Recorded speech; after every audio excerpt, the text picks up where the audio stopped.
Hi friends, సిక్కాల Srinivas గారు మళ్ళీ video మీ ముందు పెట్టారు. చూడండి, ఇప్పుడే తాటిపండు తెచ్చాను అనమాట.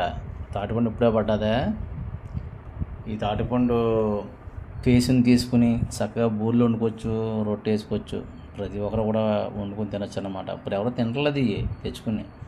ఎందుకంటే ఈ తాటిపళ్ళు మనం ఫ్రీగానే దొరికితే కొనక్కర్లేదు. బయటకు వెళ్తే చెట్లలోకి వెళితే పండు తెచ్చుకొని తినొచ్చు. ఇన్ని నల్లగొన్న పళ్ళే బాగుంటాయి, మళ్ళీ తెల్లగొనే బాగోవు. చూడండి ఎంత పెద్ద కాయ ఉందో, ఇది ఎంతో పెద్దదో. అలాగే బాగా ముగ్గిపోయింది అనమాట. స్మెల్ కూడా మంచి బాగా వస్తుంది అనమాట. ప్రతి ఒక్కరు తినొచ్చు ఈ తాటిపండు. ఇప్పుడు ఎవరు తినట్లేదు, ఎవరికి పడతలేదు అంటున్నారు. తినట్లేదు ఎవరికి పడతలేదు అని అంటున్నారు జనం. ఎందుకు పడతలేదు? ఈ తాటిపండు తింటే ఈ రోజున కూడా ఫ్రీగా అవుతుంది అనమాట. బయటికి వెళ్ళి మసాలా తిండ్లు గట్రా తింటున్నారు. అవి కాదు మనకు కావాల్సింది.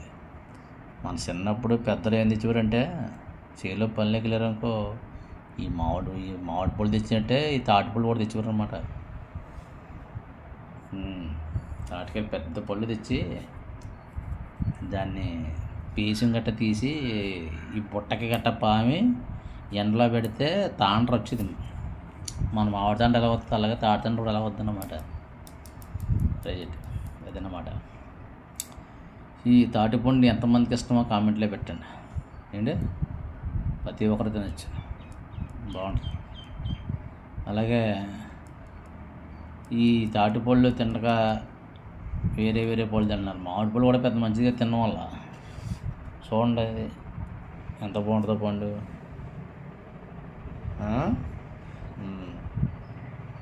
ఎంతమందికి తాటిపండు అంటే ఇష్టమో కామెంట్లో పెట్టండి. అలాగే మంచి వీడియోలు చేస్తాను మీకు. నా వీడియోలు ఎవరో చూస్తున్నారు కానీ ఎవరో లైక్ చేయట్లేదండి. వీడియోస్ చూసిన వల్ల లైక్ చేయండి, సబ్స్క్రైబ్ కూడా చేసుకోండి. అందరూ బాగుండాలా, అందులో నేను ఉండాలా. ఓం సాయి. ఏమండి, మనకు భగవంతుడు పెట్టిన ప్రకృతి. ఒక తాటిపండు, ఒక మందు లేదు, ఒక మార్గం లేదు దీనికి. మందు కొట్టక్కర్లేదు. అలాగే చెట్టు నుంచే పడింది డైరెక్ట్గా. స్మెల్ కూడా ఎంత బాగా వస్తుందో అనేది చూడండి సార్. ఇప్పుడు మామిడి పండు ఉన్నాయంటే మామిడి పండు ఇలా టక్మని ఎంత కాయ అవగానే కోసేదాన్ని మందులో పారేస్తున్నారు. మందులో వచ్చి చేస్తే రంగు వచ్చేస్తుంది. చాలా బాగుంటున్నాయి అన్న బలం మనం కొనుక్కొని 300-400 పెట్టి కొనుక్కొని తింటున్నాం. కానీ అందులో పురుగు చెత్త అన్నీ ఉంటున్నాయి. అందులో తిన్నా కూడా బాగుంటలేదు ఇంటికి పెట్టుకెళ్ళాక. ఈ తాటిపండ్లు ఏం పురుగు ఉండదు, మంచి తాజాగా ఉంటుంది. అలాగే